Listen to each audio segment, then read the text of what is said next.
So I think Poly lives in this kind of confusing space where, what they're doing isn't as common as just like remixing a video.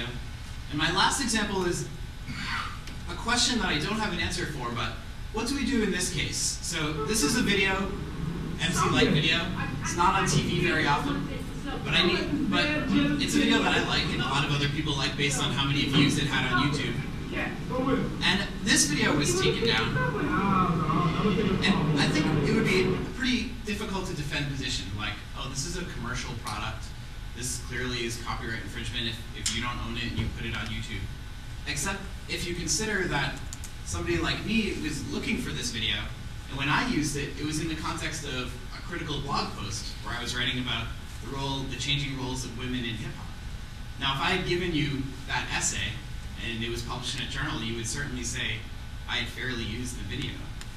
But because YouTube was my transport mechanism for getting the video into my blog post, this short-form essay, then the takedown from YouTube actually gutted the value of my essay. Now the piece that I'm criticizing in my essay that I'm looking at and making a comment on, that it's gone. So the obvious response is like, Kevin, why didn't you copy it onto your own server? And that goes back to Napster. What's lost if I put a local version of the video instead of putting the YouTube version? Is that none of my readers could click through and see how many views it has. They couldn't see the discourse that emerges around YouTube videos in the comments section. They couldn't see these related videos that come up at the bottom of the embed. So we have this brilliant moment, the YouTube era, where we got to see all these unexpected connections, the related videos, the commentary, the response videos that happen. And now we're sliding away from that.